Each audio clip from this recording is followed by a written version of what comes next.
വിഖ്യാത സംഗീതജ്ഞൻ സക്കീർ ഹുസൈന്റെ തബല ഉണ്ടാക്കിയെന്നത് എവിടെയാണെന്ന് അറിയാമോ സക്കീർ ഭായിക്ക്? അത് മുംബൈയിലാവാനാണ് സാധ്യത. നമുക്ക് നോക്കാം. അതിനുള്ള ഉത്തരം മുംബൈയിലെ കാഞ്ചൂർ മാർഗിലുണ്ട് എന്നാണ് നമ്മുടെ ശ്രീനാഥ് ചന്ദ്രൻ പറയുന്നത്. സാക്കിർ ഹുസൈനും അദ്ദേഹത്തിന്റെ പിതാവ് അല്ലാ റഖിക്കും വേണ്ടി തബലകൾ തയ്യാറാക്കിയത് ആരാണെന്ന് ചോദിച്ചു. ഒറ്റ ഉത്തരമാണ്, അത് ഹരിദാസ് വാഡ്കർ. നമുക്കറിയാം റിപ്പോർട്ടിൽ.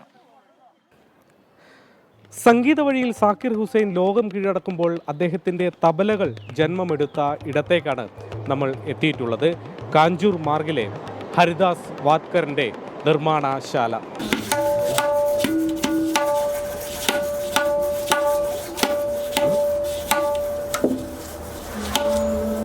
ജോലി തിരക്കിലാണ് ഹരിദാസ് വാഡ്കറും ഒപ്പമുള്ള സഹായികളും. സ്വദേശത്തും വിദേശത്തേക്കുമെല്ലാമായി നൂറുകണക്കിന് തബലകളാണ് തയ്യാറാവുന്നത്. പക്ഷേ തൻ്റെ ഏറ്റവും പ്രശസ്തനായ ഉപയോക്താവിൻ്റെ വിടപറച്ചിൽ ഉൾക്കൊള്ളാൻ ഇതുവരെ ഹരിദാസിന് കഴിഞ്ഞിട്ടില്ല. जीवन भर जब तक मैं तबला बजाऊंगा तब तक मैं हरिदास जी से ही तबला बना के लूंगा और वही तबला बजाऊंगा. ऐसा लेटर है मेरे पास उनका दिया हुआ. 3 മാസം മുമ്പാണ് സാക്കിർ ഹുസൈനെ ഒടുവിൽ നേരിൽ കണ്ടത്. എണ്ണമറ്റ തബലകളാണ് പുതിയതും അറ്റകുറ്റപ്പണി നടത്തിയുമെല്ലാം നൽകിയത്. एक दो बार आए हैं, हम उनको नहीं आने देते थे क्योंकि पब्लिक बहुत जमा होती है ना.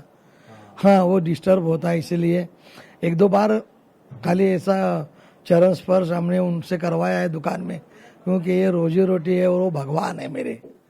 इसलिए भगवान को बुलाना और एक बार चरण स्पर्श होना ये हमने किया है. हमको पसंद था, जाकिर भाई बार बार आए, लेकिन पब्लिक ऐसा होने नहीं देती है, इसीलिए हम ज़्यादा उसमें नहीं इंटरेस्ट रखते थे. लेकिन हम लोग उनको उनके घर जाते थे.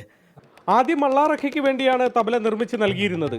98 മുതൽ മകൻ സാക്കിർ ഹുസൈന് വേണ്ടിയും നിർമ്മിച്ചു തുടങ്ങി. പരമ്പരാഗതമായി തബല നിർമ്മാതാക്കളാണ് ഹരിദാസിന്റെ കുടുംബം.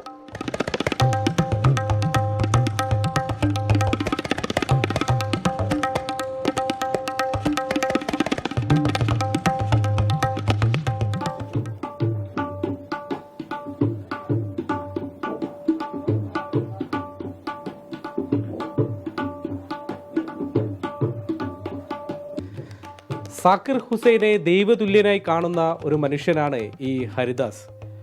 വീണ്ടും ഒരിക്കൽ കൂടി സാക്കിർ ഹുസൈൻ്റെ ശബ്ദം കേൾക്കാൻ, അദ്ദേഹത്തെ നേരിൽ കാണാൻ, അദ്ദേഹത്തിനൊരു തബല സമ്മാനിക്കാൻ കഴിയില്ലല്ലോ എന്നുള്ള വേദനയിലാണ് അദ്ദേഹം ഉള്ളതും.